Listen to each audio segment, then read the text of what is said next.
Maintenant, il faut faire l'activité physique. Si vous voulez perdre le poids, vous faites l'activité physique et vous diminuez donc ce qui entre. Donc après, et puis on arrive donc aux protéines. Bon, les protéines, c'est pas trop compliqué parce que les protéines, ce sont les briques. C'est ça qui constitue notre corps. C'est comme la brique de la maison, c'est ça les protéines. Le mur que vous voyez, c'est les protéines. Ça fait des enzymes, ça fait notre corps, ça fait... Bon, en général, les protéines ne sont pas stockées dans le corps. C'est pour ça qu'on doit manger, on doit en apporter tous les jours. C'est pas stocké. Les glucides et les lipides sont stockés sous forme d'énergie. Mais les lipides ne sont pas stockés. Donc on doit manger. Les lipides, quels sont les aliments qui sont riches en lipides? Les poissons, les viandes et les légumineuses. Les légumineuses, ce qu'on appelle légumes secs. Je vous ai dit, c'est les fruits à gousse, haricots, lentilles, pois chiches, pois. Mais faites attention, parce que le haricot est riche en protéines, mais c'est aussi riche en sucre. Donc il faut faire attention quand on mange le haricot. Mais il vaut mieux manger le haricot, remplacer le haricot, le riz par le haricot, qui est meilleur que le riz. Donc, les protéines, en gros, c'est un peu ça, ce sont les acides aminés, ceux qui constituent nos briques, ceux qui font le corps. Je ne veux pas trop insister là-dessus, on verra après. Maintenant, nous passons donc aux micronutriments.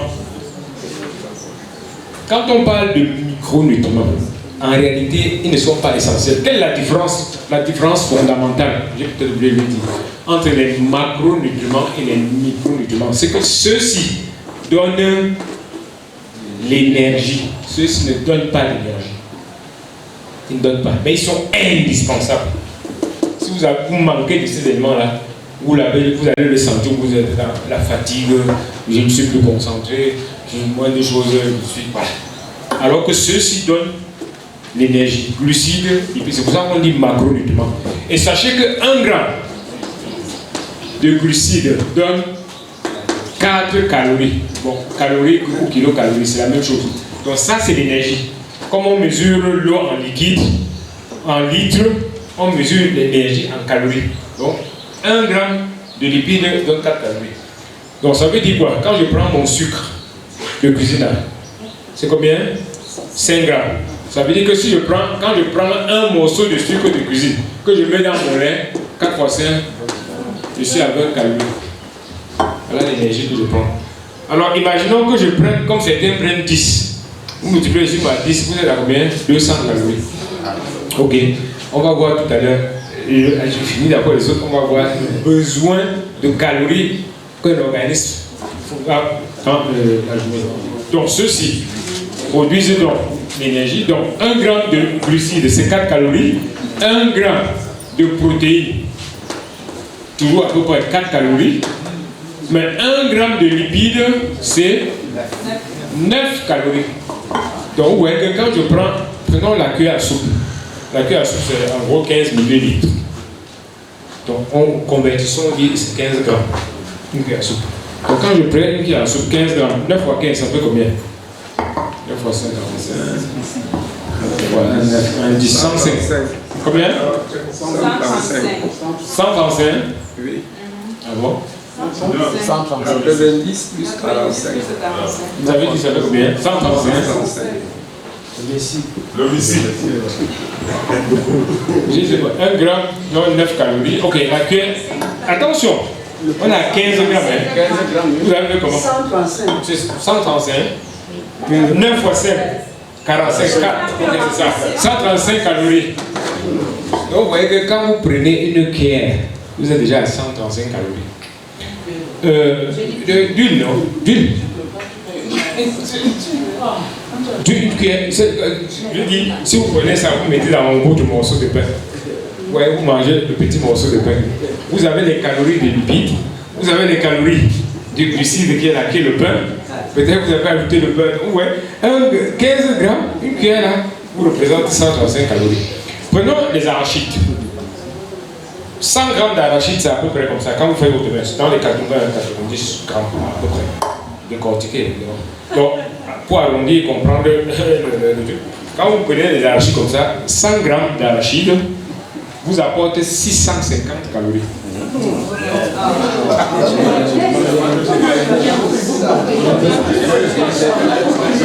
100 grammes, 650 calories. Or, il y a des gens qui mangent 3 fois. 1, 2, 3. Et donc, ça fait 650 fois 3, ça fait combien?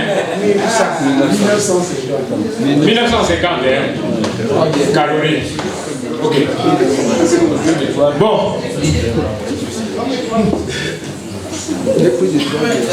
Un homme adulte, comme nous, comme vous les enseignants, vous ne faites pas d'activité physique, vous venez et vous parlez, bon, mettons de côté que vous restez debout, vous marchez beaucoup, donc disons que vous venez, vous vous asseyez, vous baladez et puis vous repartez.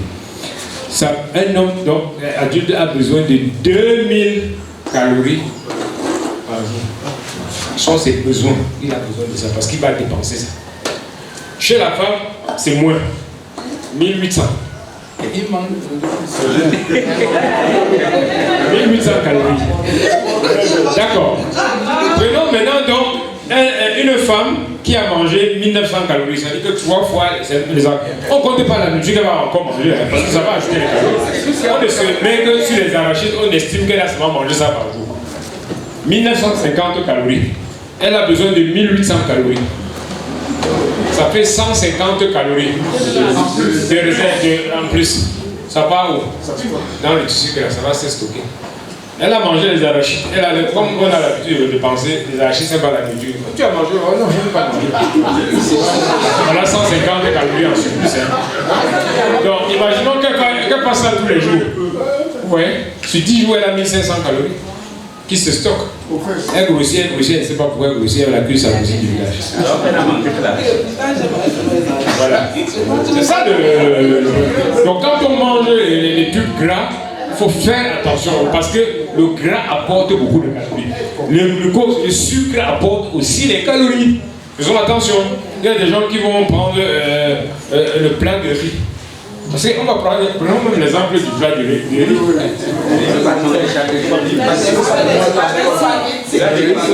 Voilà. Donc, si vous prenez un plat de 300 grammes de riz, par exemple, quand vous prenez la composition du riz, à 60%, le riz est fait de glucides. 60%. Bon. Mais dans ces glucides, il y a la répartition. Il y a le sucre, il y a les fibres. Il y a d'autres types de sucre. Alors, si on suppose que le sucre, parce que je n'ai plus la composition en tête, le sucre même dans le riz ne représente que 40%. 300 grammes, 40%, ça fait combien? 150, ça fait combien? 130, 120. Alors, bon, ça veut dire 120 grammes de sucre qu'il apporte. Vous multipliez par 4, ça fait combien?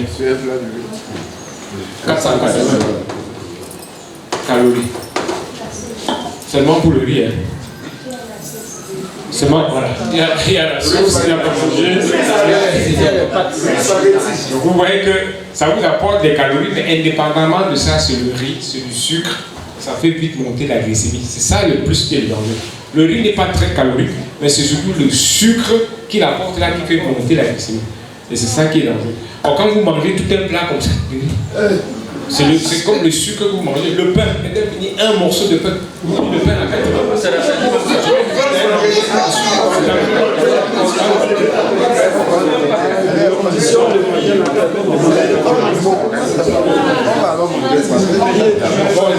Je montrais la différence qu'il y a entre les macronutriments qui produisent l'énergie et les micronutriments qui ne produisent pas l'énergie mais qui sont indispensables.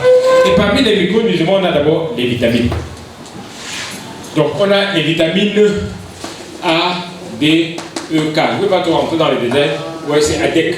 A, D, E, K. ADEC.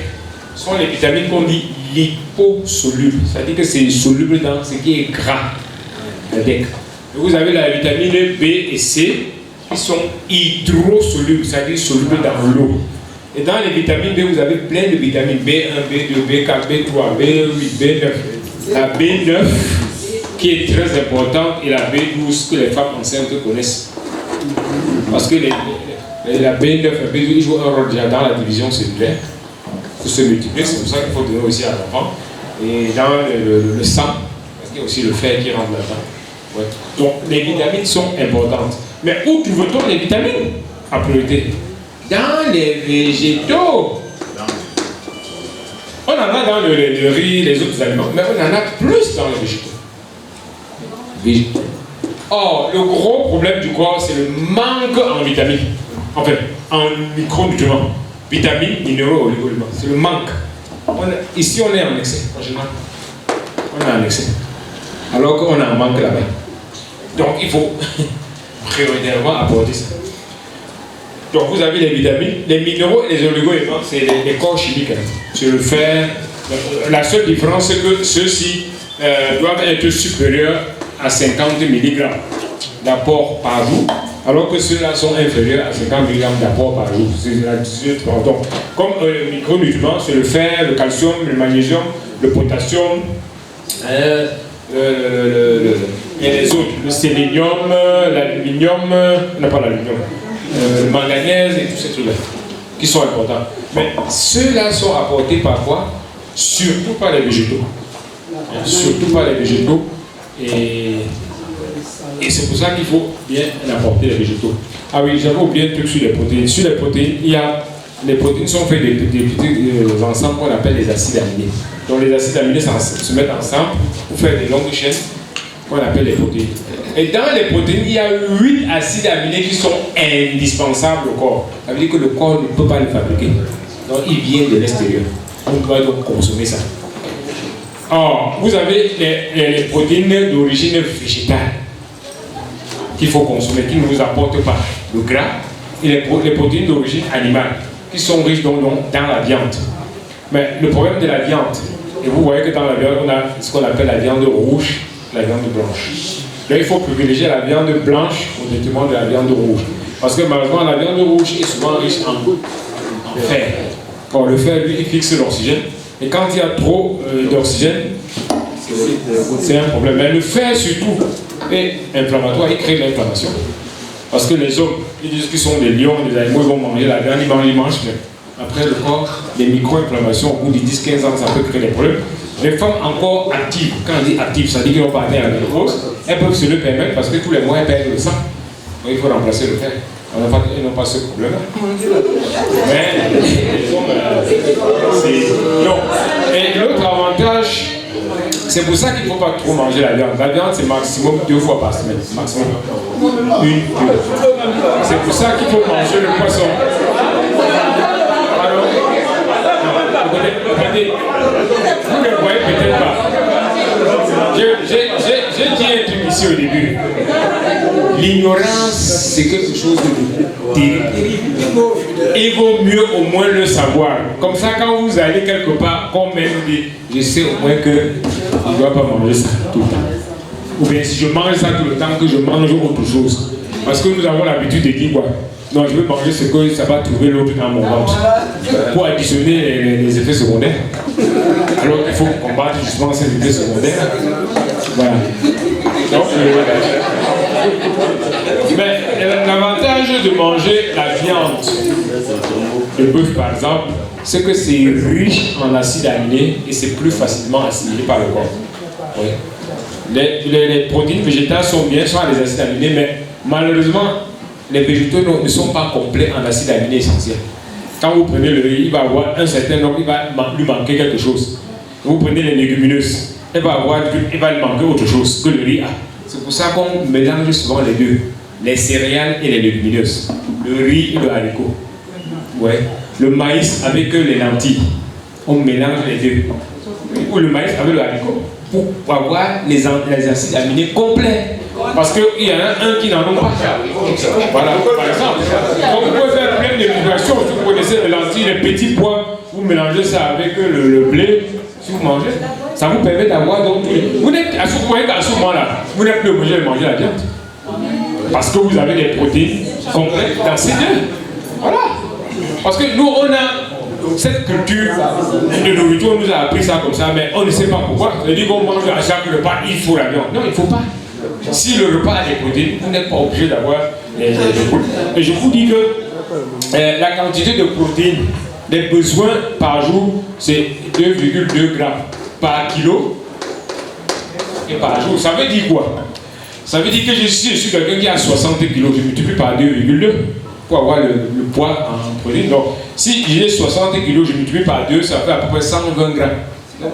200 grammes, c'est une cuisse de poulet que mon corps a besoin par jour. Ah oui. Et donc, quand je mange trop de protéines, trop de viande comme on mange là, à la longue, je peux avoir des problèmes.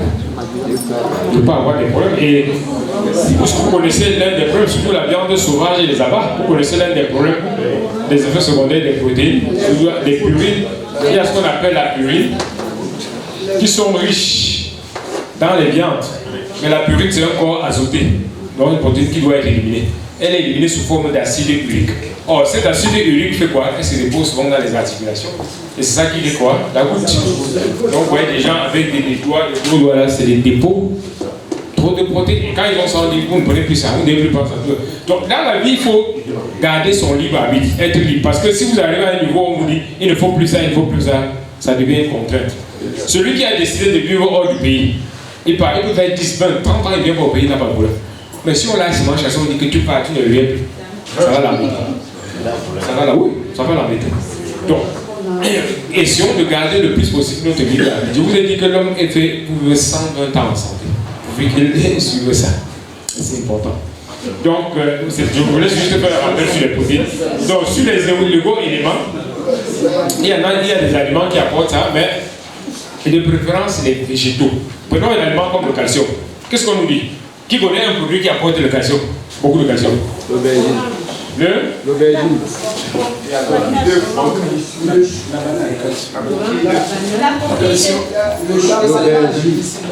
Et le lait. Vous pensez qu'au lait? Le lait apporte, on nous dit, c'est la publicité qui dit, que le lait est très riche en calcium. Mais le lait vient, c'est d'origine animale, non? Le lait, le maximum de calcium d'origine animale qui est absorbé par le corps, c'est 30%. 30%.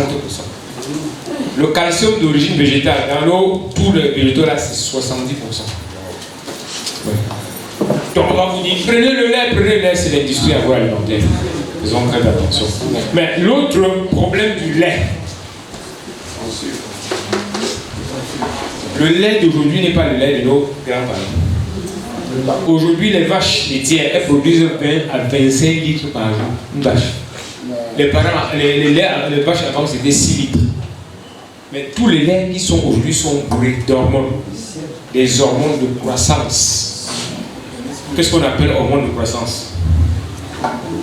Quand vous prenez un veau, la vache donne naissance à un veau. Au bout d'un an, le veau a pris plus de 200 kg, 300 kg même. 300 kg, facteurs de croissance. Dans ce lait-là, il y a les facteurs de croissance. EGF, DGF, IGF. Je ne rentre pas dans les détails. Le lait de l'enfant, de la maman pour son enfant. L'enfant, au bout d'un an, a pris 5 kg. Le veau a pris 300 kg. Voilà, on peut les différences à ça. Le veau a pris 300 kg, l'enfant a pris 5 kg. Et dans le lait de la maman, il y a des facteurs de croissance. Mais ces facteurs de croissance-là, c'est pour développer son cerveau. Pour qu'au bout d'un an, il reconnaît tonton, il reconnaît papa, il peut parler. C'est ça. Le veau, au bout d'un an, il est autant idiot qu'il était quand il était. Mais ses os, ses muscles sont multipliés parce qu'il est fait pour ça, pour être mangé. Donc, les dérivés du lait que nous mangeons, malheureusement, que nous prenons aujourd'hui, malheureusement, ont toujours ces facteurs de croissance-là. Pourquoi? Parce que l'industrie alimentaire, ça peut changer. Il faut que vous vérifiez. Sur les boîtes, vous verrez souvent écrit UHT, ultra haute température. Ça veut dire que on fait passer le lait à 130, 140 degrés, 4 secondes. 4 secondes. Quel est l'avantage? Ça stérilise le lait. Ça tue effectivement les germes. Mais ça ne casse pas les facteurs de croissance. Or, les facteurs de croissance, ce sont des trucs qui sont solides. Je l'ai dit pour les chimistes. Ce sont des pompes disulfure. Parce qu'on a vu l'oxygène tout à l'heure, le soufre en dessous, 2 liaisons. Donc, c'est 2 soufres qui sont liés. Il faut casser ça. Il faut chauffer pour casser. Il faut chauffer pendant au moins 6 minutes. C'est ce que les parents faisaient à l'époque. Prenaient le lait, chauffaient. Ce qui est au-dessus, là, j'étais c'était digestif. Aujourd'hui, non. Ultra haute température, facteur de croissance. Et quand vous prenez un lait comme ça avec le facteur de croissance, vous prenez constamment. Quelle est la conséquence? Le risque de multiplication de cancer du sein chez la femme, qui est la prostate, ça il faut le savoir. Donc, le lait, ok. Si vous voulez prendre le lait, évitez donc le lait de vache. Parce que c'est un gros animal. Donc il y a des facteurs de croissance qui sont proportionnels à son poids. Prenez donc le lait de brebis ou de chèvre. Fromage, c'est la même chose. Il y en a. Il y a souvent. C'est parce que quand on ne connaît pas, on n'est pas vigilant. Maintenant, arriver dans les supermarchés, que ce soit ici à Bafoussam ou ailleurs, demandez fromage de chèvre ou lait de chèvre. Bon, lait, c'est pas souvent évident, c'est pas. Mais au moins au niveau du fromage, quand vous mangez le fromage de vache, tous les facteurs de croissance. Le matin, on donne à l'enfant, on donne tous ces les trucs, Nutella, c'est riche en sucre, le Nutella, très riche en sucre. On habitue l'enfant au goût sucré. Vous savez que le sucre, c'est addictif, c'est pire que c'est même plus fort encore que la drogue. C'est pour ça que nous tous, moi le premier, on a du mal à se séparer du sucre. On arrive au moins tous une glace, on a envie de prendre. Parce que c'est addictif. Mais il faut petit à petit commencer à se séparer de ça. Et en plus, bon, vous avez le calcium dans le lait, effectivement, de une vache, mais qui n'est pas autant absorbé. Mais l'industrie alimentaire nous a pompé, nous faut la pousser. Mangez beaucoup de lait. Non, pourquoi? Mangez les végétaux. Faites l'activité physique. Les calciums des végétaux seront absorbés et seront mieux utilisés dans vos os qui seront solides. Je parle surtout aux femmes qui sont ménopausées parce qu'elles atteignent la ménopause et après elles font plus de sport, elles sont affalées. Même si le calcium déjà part naturellement, les os vont s'affaiblir, mais il faut bouger. Il faut bouger. C'est ça qui est important. Donc, en gros, pour les végétaux, pour les micronutriments, on les trouve dans les aliments différents, mais beaucoup plus donc dans les végétaux. Alors, ça, on est peut-être rentré un peu dans les détails, maintenant il faut être pratique. Parce que c'est ça. Comment je dois donc manger chaque jour?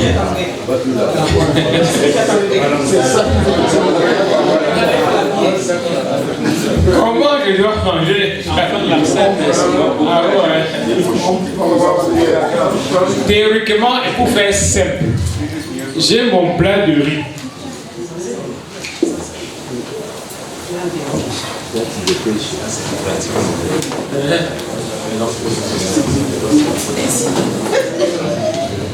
J'ai mon plat, je fais le plus grand possible. Je divise mon plat en deux. Je le divise en deux. La moitié doit être faite de végétaux. La moitié. Concombre, courgette, aubergine, chou, salade, poivron. J'ajoute des épices, le romarin, le basilic, la menthe, les épices. La moitié de mon plat. Dans l'autre moitié, je divise encore en deux. Donc, ça représente le quart. Dans un quart, je mets les protéines. Poisson ou viande. Poisson ou viande. Le poisson, l'idéal serait 3 fois minimum par semaine. Donc je mange le maquereau aujourd'hui, demain la sardine, après-demain le thon, le surlendemain je mange la viande de bœuf, après je mange le poulet, et de préférence la viande blanche. C'est quoi la viande blanche? Poulet. Hein? Poulet. C'est la volaille. Le veau, c'est difficile de le voir ici.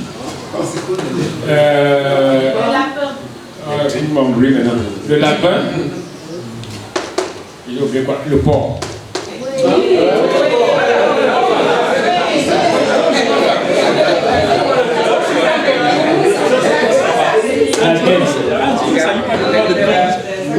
Le problème de la viande du porc, elle est un peu grasse. Donc il faut déjà enlever la graisse et pas trop manger parce que la graisse est aussi dans le muscle. Donc ça c'est la viande blanche. Maintenant la viande rouge, C'est le bœuf. Hein? Oui, le cheval. La chèvre. Donc vous avez le bœuf. La chèvre, le mouton. Le chien. Bon, c'est vrai, on met le gibier ici dans la viande rouge. Mais certains les classent comme la viande noire. Ok? Certains les classent dans la viande rouge. Donc la viande rouge, il ne faut pas trop manger. Je vous ai dit la différence en réalité, c'est quoi? C'est pourquoi certains classent, quand on dit viande blanche, on estime que ce sont des animaux qui ne font pas trop d'efforts. Donc, ne fournissant pas trop d'efforts, ils n'ont pas besoin de beaucoup d'oxygène. C'est l'oxygène avec ce qu'on appelle la myoglobine qui colore donc le muscle en rouge. Donc comme ils ne fournissent pas la volaille, la marche, le porc, c'est tout doucement.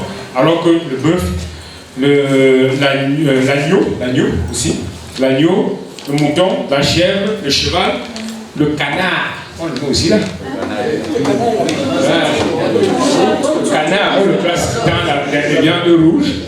Parce qu'on dit la viande est rouge, donc ils ont trop d'oxygène, ils sont riches en myoglobine, surtout le fer qui est un inflammatoire pour le corps. Maintenant, il y a les abats qui sont aussi classés dans les rouges. Le principe, c'est de rien enlever, mais de manger la quantité, mais de temps en temps. C'est pour ça qu'il faut varier. Parce que race est l'aliment qui contient, c'est pas possible. Vous allez prendre cet aliment qui est riche en machin à tout, vous allez prendre l'autre qui est riche en ce que l'autre n'a pas. C'est pour ça qu'il faut varier pour être sûr que vous apportez, surtout pour les micronutriments qui sont en manque. Il faut varier, c'est pour ça que je vous ai dit, il y a deux choses qu'il faut avoir, l'humilité et l'esprit ouvert. Si vous avez l'esprit fermé, je suis né comme ça, je ne connais que ça, je ne goûte pas d'autres trucs, vous risquez de perdre autre chose. Il faut donc ouvrir pour avoir un autre. Donc, le cas ici, c'est les protéines. Et le dernier cas, c'est tout ce que nous appelons accompagnement. Le riz, pommes de terre, le plantain. En réduisant le plus possible, en ne pas mangeant le plus possible, le riz, pommes de terre, pâtes. Parce qu'ils sont ils ont un index glycémique élevé. Et quand on parle de l'index glycémique, c'est lié à l'aliment, mais c'est aussi lié à la façon dont on a préparé. Si vous mangez la pomme de terre bouillie, vous allez vérifier, j'ai plus en tête, l'index glycémique doit être à 70. Vous pilez la pomme de terre pour faire en purée, ça monte à 80. Parce que vous avez commencé à casser les liaisons entre les glucoses. Et vous avez commencé la digestion. Ça s'envole.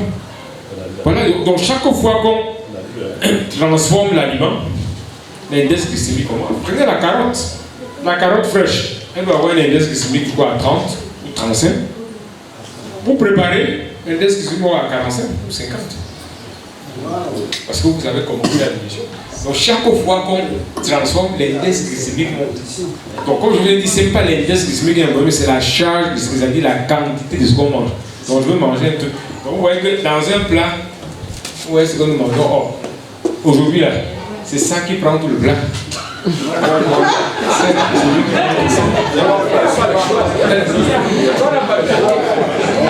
Après, je vous ai dit. C'est pour faire quoi? Justement. Vous voyez, le truc se dit, on dit il faut remplir le ventre. Non. Vous avez des besoins. Et si vous n'avez pas forcément de manger beaucoup pour remplir ces besoins-là.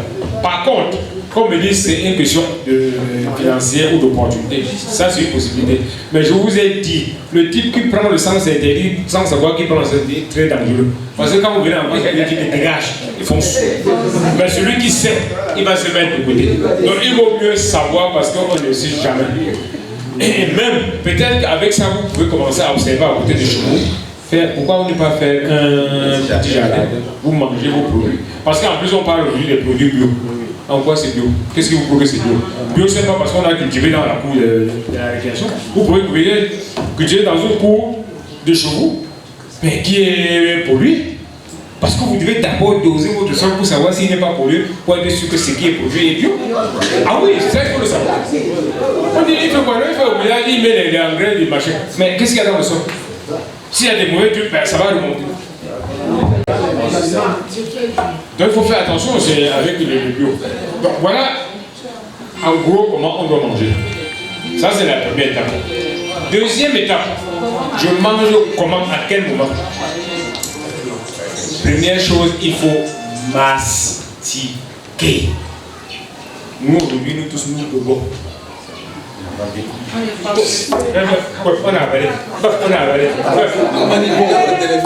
Même sans trop manger, vous comprenez. Or, les dents que nous avons, c'est pas seulement pour le sourire, c'est pour mastiquer. Parce que quand vous mastiquez, vous commencez la digestion. Alors, on estime, je vais vous expliquer pourquoi il faut mastiquer. Donc, on estime que un repas normal et complet doit durer 30 minutes. 30 minutes où vous devez manger au calme, être conscient que vous mangez. Vous êtes en train de manger, je mange, je suis conscient. Vous faites ce genre de trucs. Ce sont des trucs difficiles, mais quand vous vous habituez, vous pouvez vous en sortir. Parce que quand vous prenez le temps de mastiquer, vous allez voir que si vous faites vraiment ça, vous allez avoir du mal à terminer un plat. Vous mangez, vous laissez la cuillère, vous mastiquez. Après, vous allez voir quand même comment ça va vous fatiguer. Quelle est la conséquence de mastiquer? Première chose, vous commencez la digestion, notamment des amidons dans la bouche.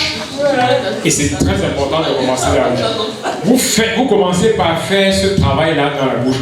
Quand ça arrive dans l'estomac en bouillie, l'estomac fait facilement le travail. Et là, on va parler encore d'une autre notion, le microbiote. Vous allez voir, comprendre l'avantage de mastiquer.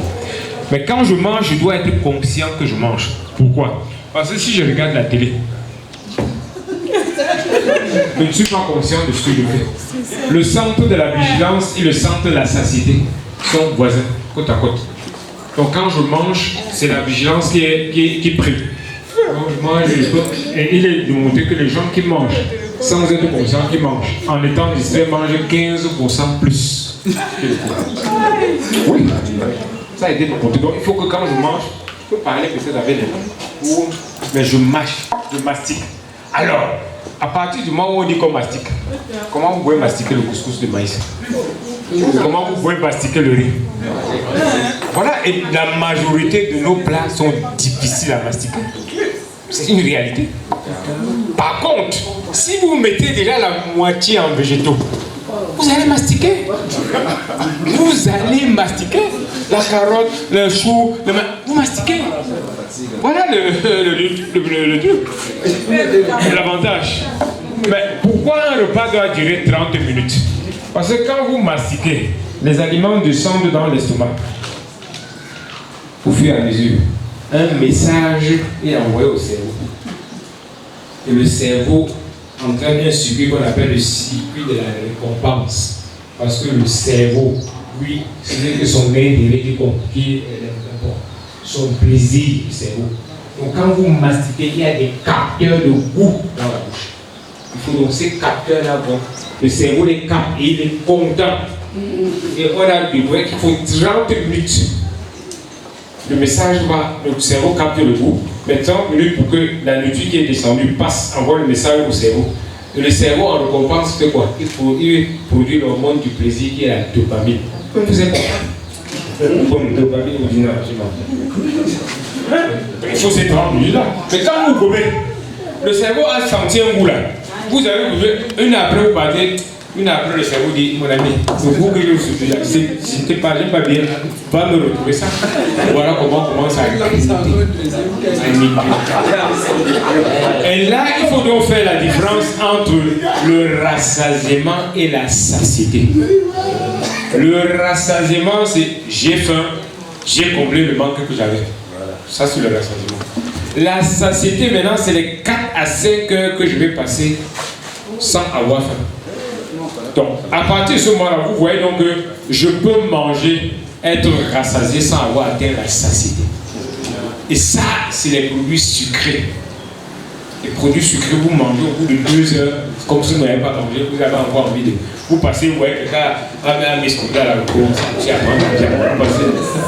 vous arrivez, comment tu manges encore, tu t'assois, allez.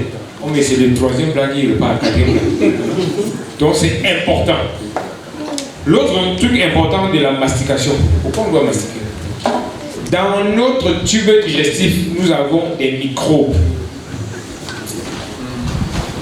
Le poids de ces microbes-là, on estime à 2 kg. 2. Ça veut dire que si vous pesez 100 grammes, c'est 2 kg. Cet ensemble de muscles, on l'appelle le microbiote. Avant, on appelait ça la flore intestinale. Maintenant, on l'appelle le microbiote. Depuis une vingtaine d'années, on s'est rendu compte que ce microbiote est indispensable pour notre santé. Indispensable. Il faut l'entretenir. Il faut le nourrir. Parce que quand je le nourris, il me le rend. Donc il vit en symbiose avec moi. Je lui apporte, il m'apporte. Et que fait le microbiote? C'est très important ça.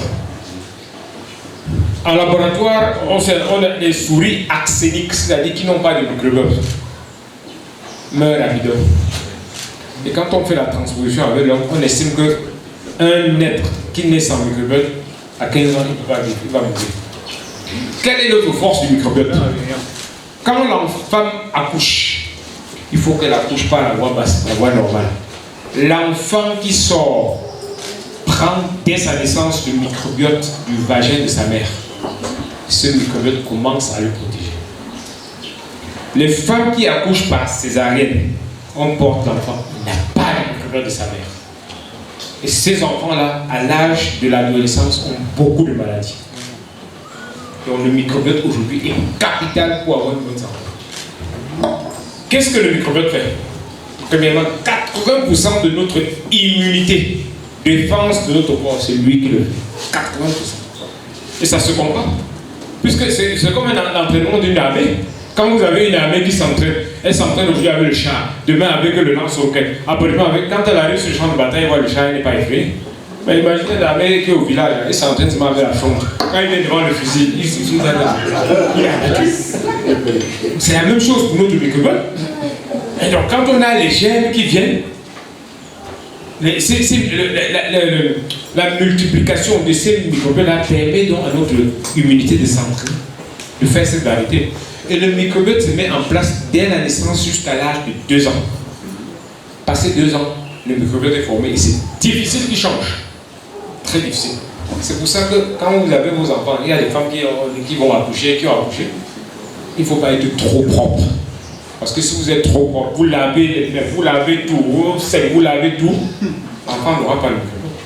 De temps en temps, vous laissez un peu de salive. De temps en temps, il va prendre des germes. Il faut qu'il multiplie le nombre de germes. Je ne dis pas de prendre la terre et lui donner, c'est pas ce que je dis. Les enfants qui jouent au sol, le jour quand ils commencent à ramper, laissez le jour, c'est pas qui prend les machines, il met dans sa bouche. C'est fait, c'est fait. La nature ne fait pas les choses au hasard. Il multiplie le nombre de germes qui viennent, il va lutter contre ça. Parce que c'est 2 ans, jusqu'à 2 ans. Et aujourd'hui, il y a un germe qu'on appelle Clostridium difficile. C'est un germe pathogène. Quand on dit pathogène, ça veut dire qu'il crée la maladie. On donne les antibiotiques qui ne fonctionnent pas. C'est le microbiote des gens qui ont un bon microbiote qui permet de les soigner. Ça veut dire quoi le microbiote? On prend les excréments des gens qui ont un microbiote diversifié. Parce qu'ils ont beaucoup de germes. On prend ces excréments-là, on nettoie, on lave, on mange, on donne. C'est ça qui soigne à 90% de cette maladie. Ah oui, il faut le savoir.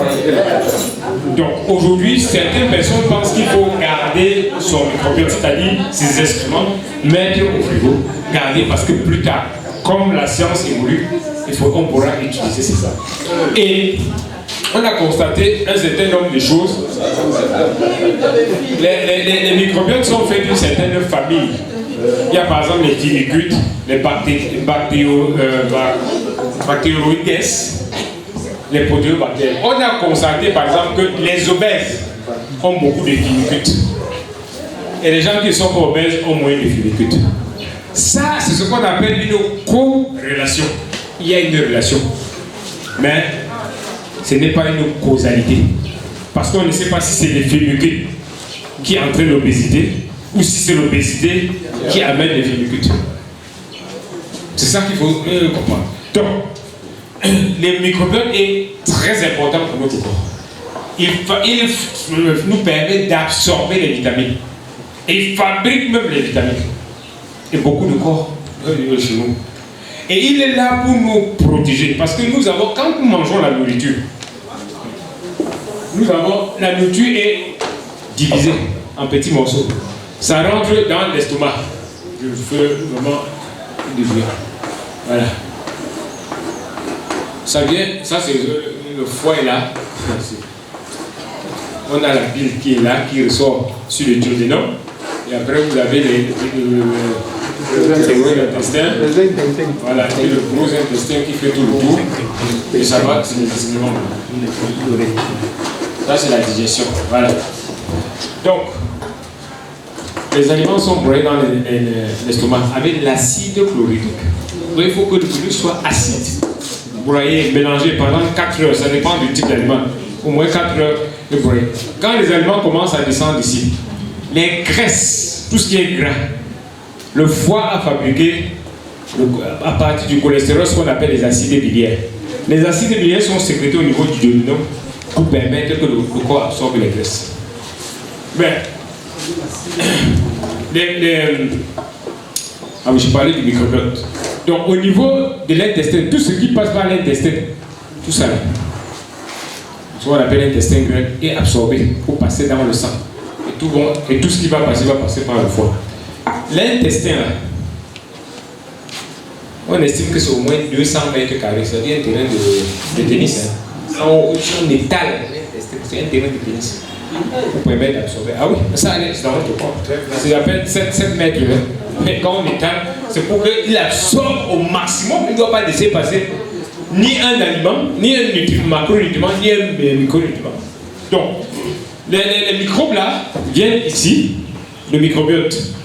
Au niveau de l'intestin, on a d'abord les cellules qui tapissent. On a le mucus, c'est une substance qui protège l'intestin. Et on a les microbiotes, les germes là, qui sont là pour nous protéger. Donc pour qu'une substance qui ne doit pas passer passe, c'est difficile. Maintenant, avec nos habitudes alimentaires, nous mangeons trop sucré. Nous mangeons des choses qui ne sont pas bonnes. Et ce qui est sucré va développer plutôt les mauvais germes, les germes pathogènes qui vont s'attaquer aux bons germes et détruire les bons germes. Quelle est la conséquence? Le passage des substances qui ne doivent pas passer. Et ces substances qui ne doivent pas passer passent dans le corps. Inflammation sur 10 ans, 15 ans, 20 ans, diabète, hypertension, tout ce que vous voulez, cancer et tout ça. Donc vous voyez que le microbiote, il faut l'entretenir.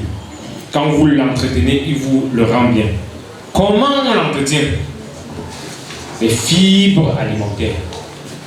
Parce que les fibres alimentaires, c'est ce que nous ne digérons pas. Ça n'entre pas dans notre corps. Et on trouve les fibres alimentaires dans les végétaux. Les légumes et tout ce que vous voulez. Végétaux. Donc quand on mange les végétaux, il y a des fibres qui ne passeront pas, qui vont aller nourrir nos germes. Mais l'avantage aussi des fibres alimentaires, c'est qu'il fait le bol fécal. Ce qui va faire donc les fesses. Et quand on a un bol fécal qui va bien prendre le gros intestin, il va bien circuler, il va absorber de l'eau et bien circuler pour aller aux toilettes. Et chercher aussi une chose.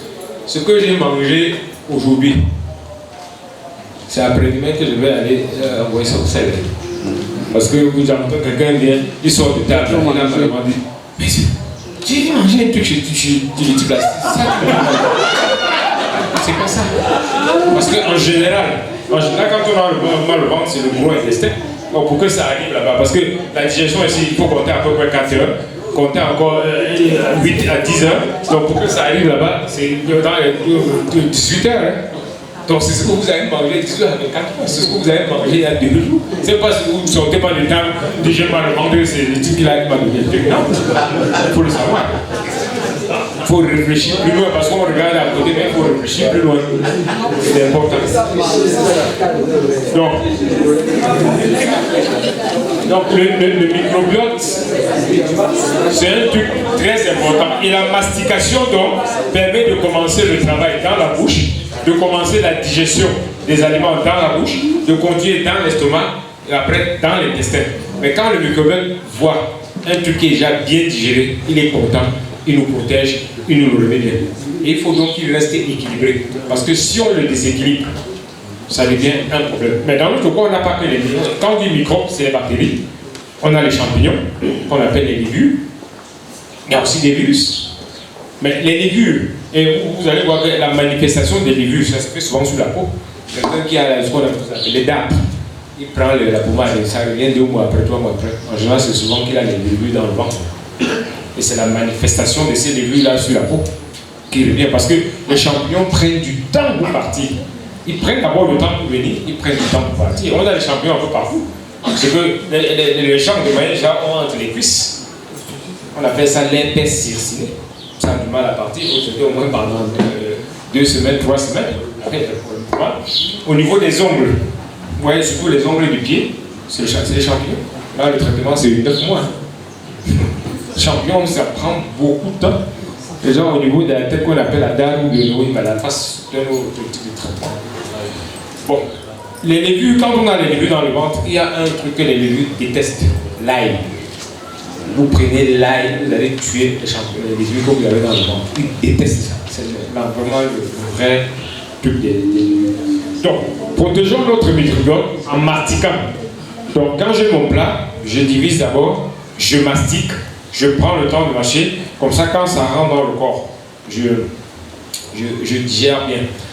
Maintenant, bon, peut-être qu'au niveau des questions, vous aurez peut-être des questions. Mais il y a ce qu'on appelle aussi des combinaisons alimentaires. Et ça, c'est un autre type de s'alimenter.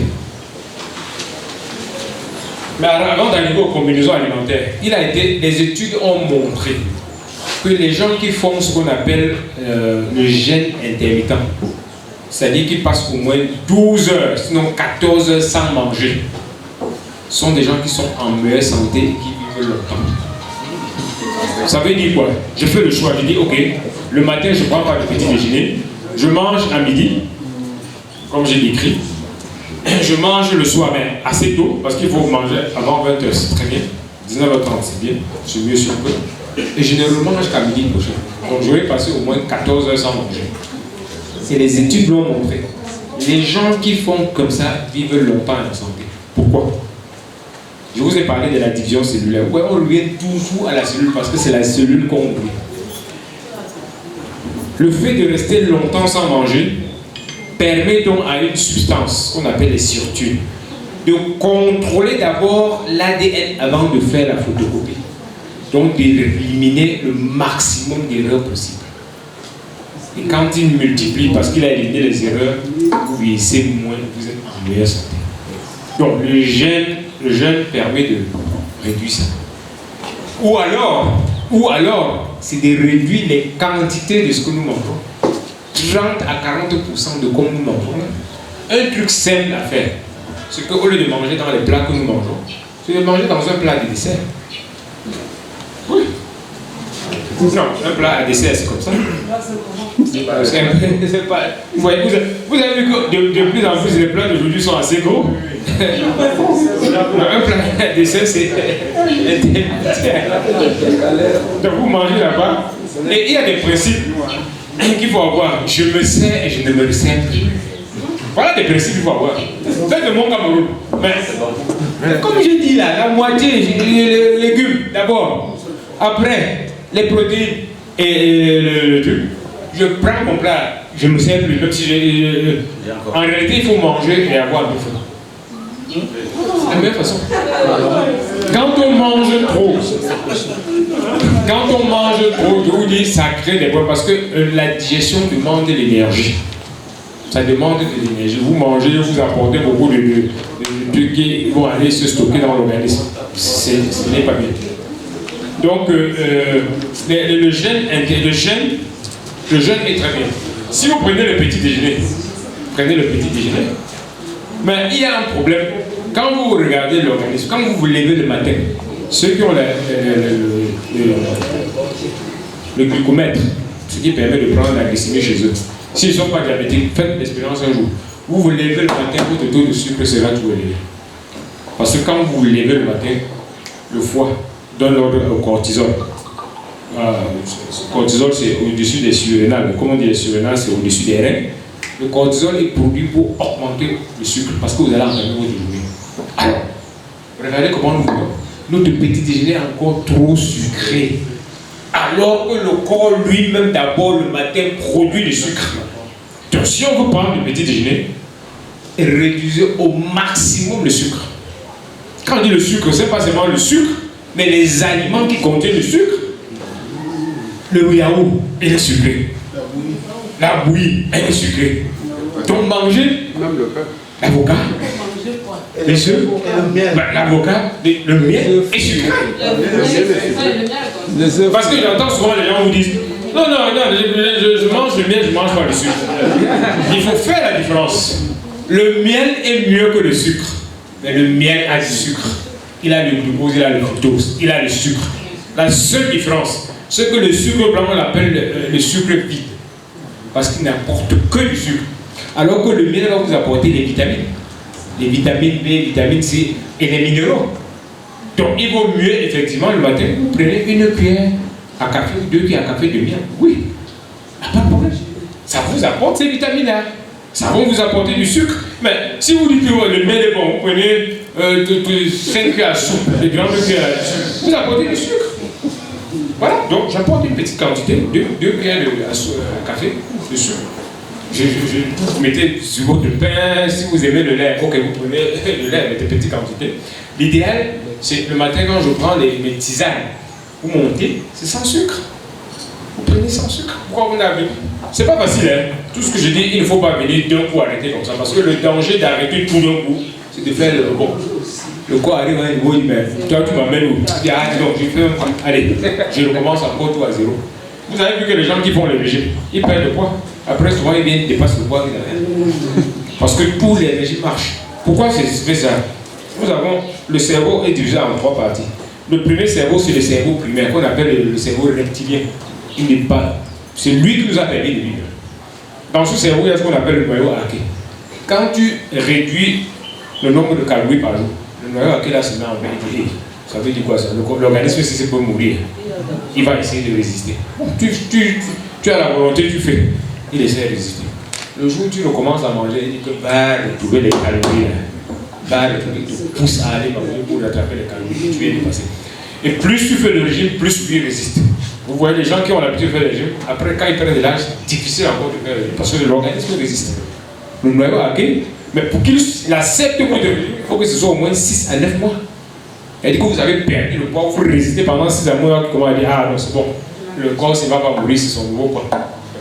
En tout cas, le corps est tellement complexe qu'il y a rarement un système qui joue là-dedans. Donc, c'est important, quand on mange, de mastiquer, de manger comme j'ai dit.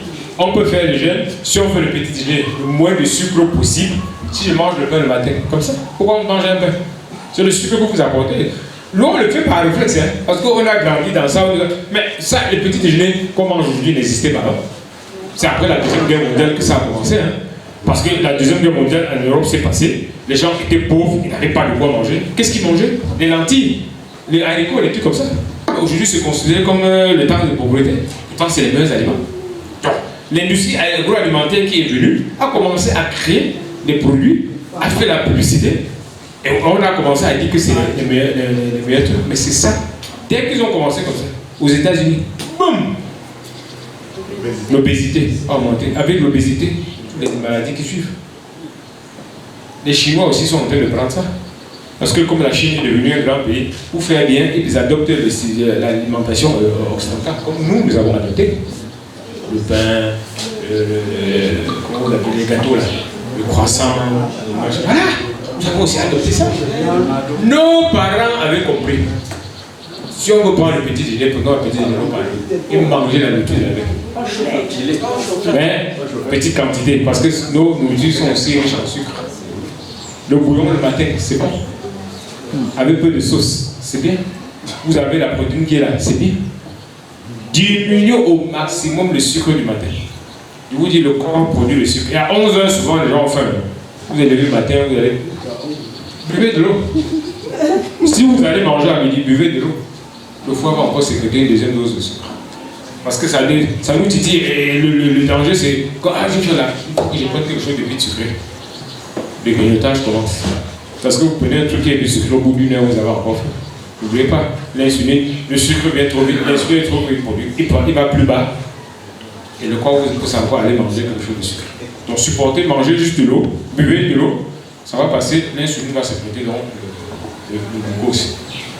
Donc ça c'est le petit déjeuner. Bon, maintenant vous pouvez faire le choix, comme je vous dis, vous pouvez décider de ne pas prendre le petit déjeuner, vous mangez à midi et le soir. Mais vous pouvez par exemple décider de ne pas manger le soir, prenez le petit déjeuner et vous mangez à midi. Il y en a qui vivent comme ça. Donc, comment? Oui, c'est le choix. Maintenant, il y en a qui sont habitués à manger 3 fois par jour, mais ce n'est pas une obligation. Ça, il ne faut pas croire. Ce n'est pas une obligation de manger 3 fois par jour. Ce n'est pas une obligation. Ça dépend des organismes et du coup, vous n'apportez pas votre obligation. Maintenant, je veux dire un mot sur ce qu'on appelle les combinaisons alimentaires. Il y a 3 types de personnes qui sont concernées par les combinaisons alimentaires. Les gens qui ont essayé de maigrir et qui n'arrivent pas. Les gens qui ont les problèmes digestifs après avoir mangé, ballonnement, gaz, douleur et tout ça, et les vieux. Pourquoi les vieux? Vous allez voir en général, il y a des vieux qui ne mangent pas beaucoup, mais ils grossissent. Pourtant, je mange pas beaucoup. Ils grossissent, ils ne mangent pas beaucoup, effectivement. À cause des combinaisons alimentaires. Ça, c'est une autre option. C'est-à-dire que, il y a, je donne les noms parce que vous pouvez aller faire des recherches, ça peut vous aider. Herbert Shelton, ça c'est le père des combinaisons alimentaires. Herbert McGolfin Shelton, un Américain. Il aurait vécu 100 ans. Mais lui, il était un radical. C'est-à-dire qu'il éliminait certains aliments, et aux malades, vous ne devez pas prendre si ça c'est dangereux. Par contre, aujourd'hui, les combinaisons alimentaires, c'est quoi? C'est que les aliments sont classés en 4 catégories. 4. On a ici. Mais quand vous regardez, c'est une question de bon sens. Voilà la première catégorie, la deuxième, la troisième et la quatrième qui est au milieu. Ici, ce sont les acides. Première catégorie. Ici, les amidons. Là, les protéines. Et au milieu, les légumes, les neutres. Donc vous avez ces schémas, comme ça. Voilà. C'est lié. 4 catégories. Les acides, c'est en général ce qui est acide dans les fruits. Acide ascorbique et tout ça. C'est les fruits. Moutarde, mayonnaise, le vin blanc, le vin rosé, les liqueurs, le champagne, comment on appelle ça, le ketchup, les sauces, les sauces de soja et tout ça. C'est ça qui... Le citron, évidemment, c'est un fruit. Tout ça est classé dans les acides. Les amidons, c'est tout ce que nous appelons accompagnement. Les céréales, les féculents. Les protéines animales, les viandes, poissons. Mais ici, on enlève la viande de bœuf et ses dérivés. Donc même le lait est enlevé et passe donc au niveau acide. Donc les laits de bœuf, donc tout, mais les laits de cabri, de veau, les fromages de cabri, de veau, ça reste au niveau des protéines. Et maintenant, au milieu, on a les aliments neutres. C'est les végétaux, de manière générale.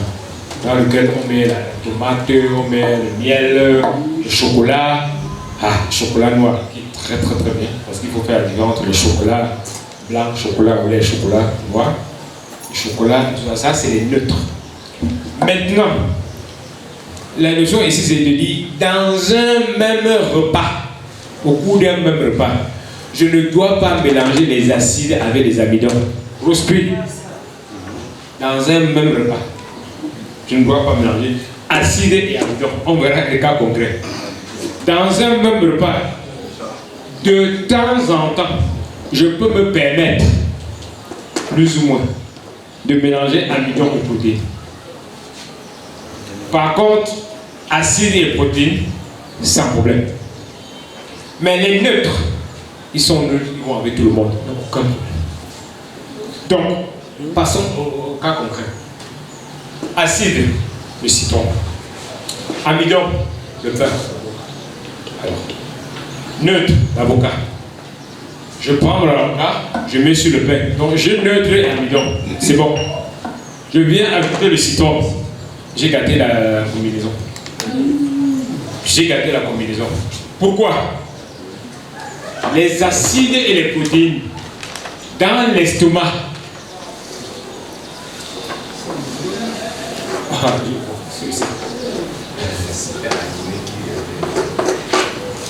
Les acides et les protéines ont besoin de l'acide chlorhydrique, d'un milieu acide pour être digéré. Les acides et les protéines. Alors que les amidons ont besoin d'un milieu un peu basique, moins acide. Donc vous savez que l'acidité, ça part de 1, 7 c'est le milieu, et jusqu'à 14. Donc quand je m'approche vers 1, je suis acide, alors que quand je monte vers là, je suis basique, comme on dit. Or, l'estomac, c'est un milieu où l'acide chlorhydrique est produit pour casser les aliments. Et donc, ceux deux-ci ont besoin de l'acide pour être digéré. L'amidon, lui, il a besoin d'un milieu basique. Or, la digestion de l'amidon commence dans la bouche, parce qu'on appelle la thialine ou l'amidase. Ok? Donc, quand vous mélangez ces deux aliments, le corps dans l'estomac est obligé de faire le grand écart. Mais c'est l'acidité qui va primer. Et donc, comme l'acidité prime, les amidons ne seront pas digérés, souvent très peu. Le corps, en les digérant, va faire quoi? Il les stocke. Voilà comment on grossit sans forcément beaucoup manger. Parce que l'amidon n'est pas digéré. C'est comme ça que chez les vieux, ils ne mangent pas beaucoup, mais ils font une mauvaise combinaison alimentaire. Voilà ce qui explique cela. Ça, c'est une autre façon. Donc, du coup, si je veux manger, soit je mange mon citron avec une viande, avec un légume, mais je ne mets pas le pain, je ne mets pas le riz, je ne mets pas le maïs. Donc, comme nous mangeons là, ça ne correspond pas aux combinaisons alimentaires. Faisons attention à ce que je dis, il n'y a pas plusieurs méthodes. Vous avez, ça c'est les méthodes des gens qui font les combinaisons alimentaires. Parce qu'ils estiment que quand on est jeune, comme nous mangeons là, nous mélangeons tous les protéines, les lipides, les glucides, l'organisme va se battre pour ça.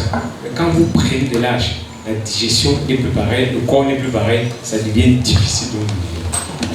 Il faut donc manger comme ça. Or, certains vont vous dire, mais nos grands-parents, ils mangeaient, il y a une différence. Première chose, nos grands-parents faisaient le travail manuel, donc ils dépensaient l'énergie. Ce que nous ne faisons pas aujourd'hui. Le type sort, il appelle la moto vient le prendre ici. Quand il va le déposer, il le pose à la porte de sa chambre, où la dépense d'énergie, il n'y a pas. Deuxième chose, la qualité des aliments que nos grands-parents mangeaient. Aujourd'hui, on estime que quand vous prenez une pomme, ce que nous appelons pomme de France, c'est pas le nom, c'est pomme. Vous prenez une pomme, on estime que la valeur, dans la vitamine C qu'il y avait dans une pomme à l'époque, ça correspond à 50 pommes aujourd'hui. Vous voyez la différence? Or, ce qui est vrai pour la vitamine C est vrai pour tous les nutriments, les vitamines, les minéraux, les éléments sont sortis de nos aliments d'aujourd'hui. On a plus la même valeur. Nos parents mangeaient ça, qui était de qualité. Troisièmement, ils géraient les problèmes qu'ils avaient. Nous avons les problèmes, nous sommes tout seuls. Or, on vivait en famille. En famille, donc ça c'était le soir, on parlait, on échangeait, ça évacuait les problèmes. Ça évacuait. Et là, tout à l'heure, on verra. Et ça se voit où il y a ce qu'on appelle les zones bleues. Je donne toujours le nom pour que vous allez regarder sur Internet. Les zones bleues dans le monde. Ce sont des villages où on trouve des gens, des centenaires, 100 ans, ils sont nombreux. Zones bleues. Il y a la ville de Lindaloma, en Californie, aux États-Unis. La ville de Nicoya, Costa Rica, en Amérique du Sud, en Amérique centrale. La Sardaigne, en Italie. Ikaria, en Grèce. Okinawa, au Japon. Et on peut ajouter les Unzas, le peuple Unzas, au Pakistan, qui vit sur les montagnes. Les centenaires se comptent à la tête. Mais ils ont au moins, même comme certains ont mis cette étude-là en question en disant que c'est bizarre parce que dans ces zones-là, les gens n'ont pas d'acte de naissance précédent. Les gens sont comme ça. Et que c'est quand même bizarre parce que les gens vivent dans les zones les plus pauvres et comment ils vivent plus longtemps. Mais toujours est-il qu'il y a des santé là-bas et qu'on a constaté. Chacun a sa particularité. Il y en a qui boivent, d'autres qui ne boivent pas, tout ça. Mais on a au moins constaté qu'ils ont des traits en commun. Premier trait, la vie familiale. C'est important. Et donc, la vie sociale, vie spirituelle ou religieuse.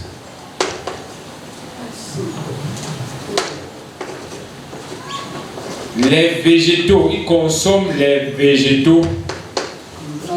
L'alimentation est basée sur les végétaux. L'activité physique modérée et permanente, les deux mots-là sont importants. Parce que vous allez dire, tu fais le sport, oui, quand le dimanche, combien? 3 heures. Le lundi, tu fais quoi? Oh, pas le temps.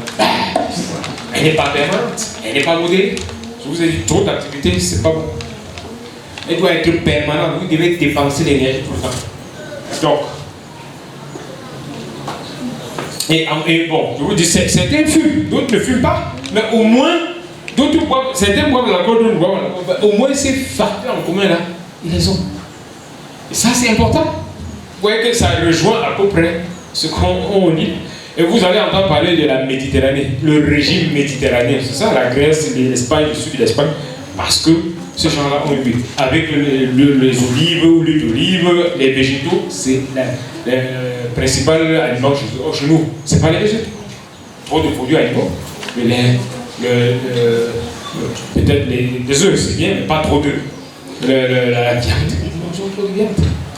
C'est ça. Ils mangent les poissons. Donc ça, c'est important pour le bien vivre. Donc, vous voyez qu'au niveau des combinaisons alimentaires, qui est notre façon de se nourrir, si les gens ont tenté de maigrir, ils n'ont pas pu. Ils ont beaucoup de problèmes digestifs, ou étant âgés, ils n'arrivent pas à maigrir, qu'ils essaient aussi ça. Et peut-être qu'ils pourront trouver leur compte. Oui, c'est ça. Bon, je pense qu'avec ça, j'ai dit l'essentiel. Et s'il y a maintenant des questions, bon,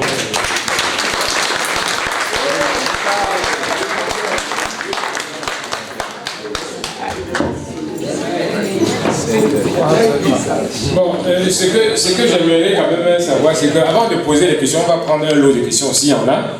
Mais j'aimerais quand même avoir l'avis des gens. Est-ce que c'est bien de faire ce genre de conférence sur ce qui est pratique? Voilà, avoir votre avis, quoi. Ok. Bon, c'est essentiel à vous avoir, quoi.